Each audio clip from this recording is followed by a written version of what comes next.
Hey, welcome. This video will be about rocket engines. There is a lot of debate within the flat earth community if a rocket can function in a vacuum or not.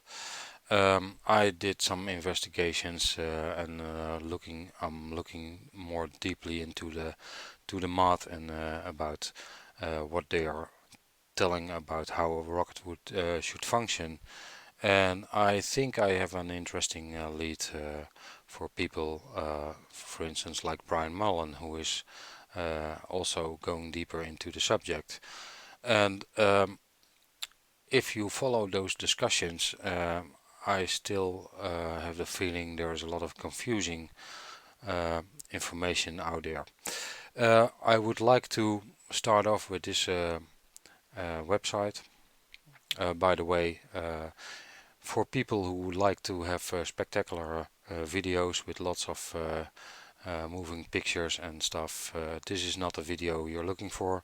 This is basically an explanation of the thrust equation and about the functionality of a rocket. So very little to see and more to listen to. So if you're not interested, you better leave before you get bored. Okay, let's get started. First of all, we see on the screen a representation from NASA about how a rocket engine works. So we have a fuel tank, we have an oxidizer tank, we have a few pumps.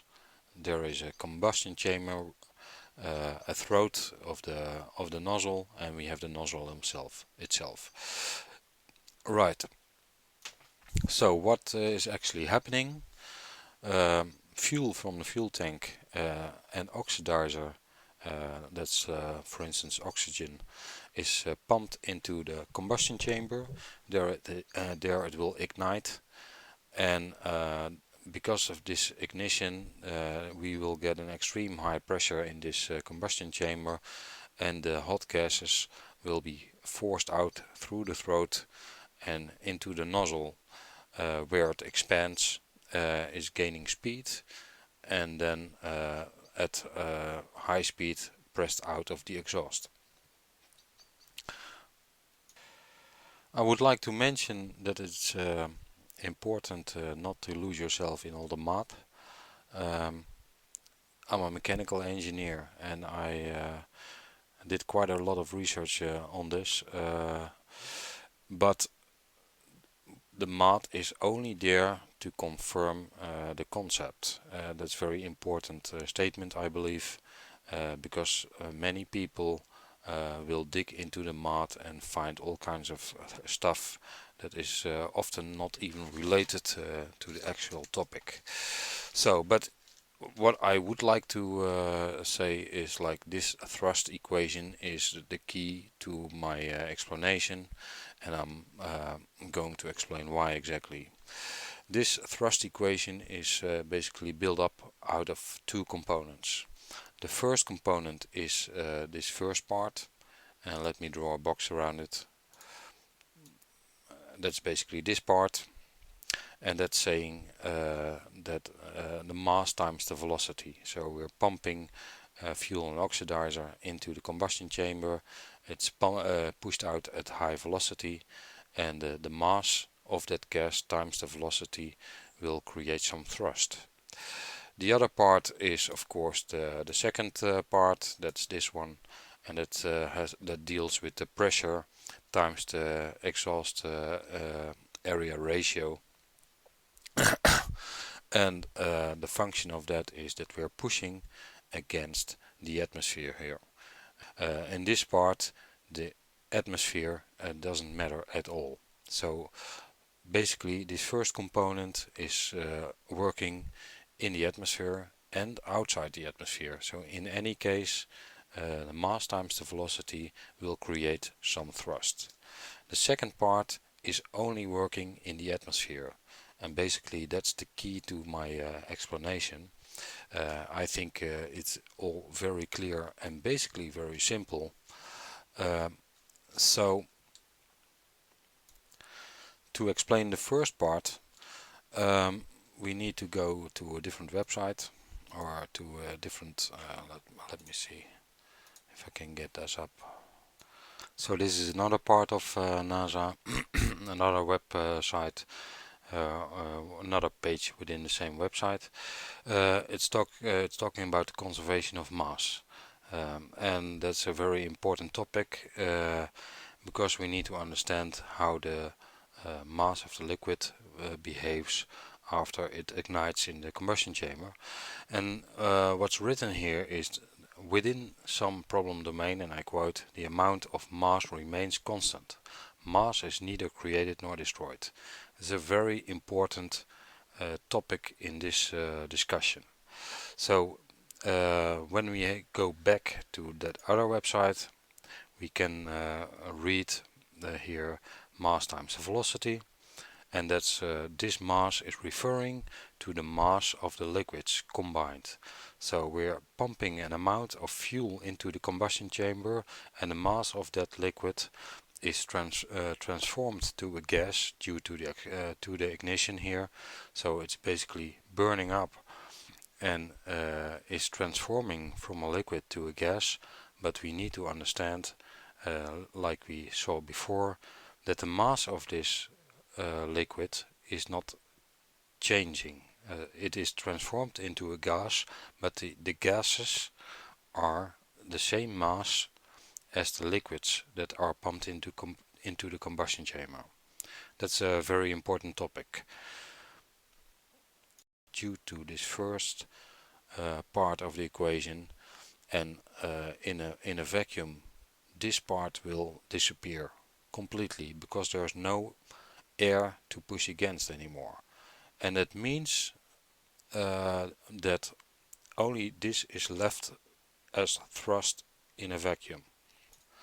Okay, and what's the conclusion then? We would like to know how much thrust we still have left in a vacuum then, because this part disappeared. Let's go to the website of SpaceX. Okay, and here we are. Falcon 9 and Dragon. Lots of bullshit, but okay, that's another story. It's a total hoax, but I explained in my earlier videos, and I didn't change my mind because it is a total hoax. But anyway, getting back to the topic, SpaceX and NASA are claiming that the thrust in the atmosphere is less than in a vacuum, and that's a very strange thing. Because if we go back to this, let me see, to this part, here they write very clearly that the total thrust, is a combination of two things. We have this mass times velocity and the pressure against the atmosphere. So if we lose one, my question is how it is possible that only this part is able to create more thrust than these two combined. So what's the story here? Again here, over 8,000 kilonewton in a vacuum, and at sea level less than in a vacuum. It's about 15% less. There's absolutely no valid reason, in my view at least, how this can be. So what can we conclude here? That is basically that NASA lies about how much thrust a rocket has in a vacuum, because I believe they state themselves that the thrust equation is the basics for the function of rockets, and I think it's very clear here what the deal is exactly. And let's go to this picture, flight to orbit. As I mentioned in my previous videos, this whole trajectory is not right. 100 miles, it's absolutely bullshit, because I think this is at most 20 miles. But in any case, so during launch we have both functions of the rocket equation active.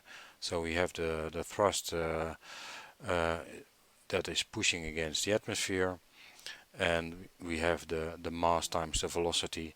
Both generate lots of thrust, and that makes this rocket go up into the air.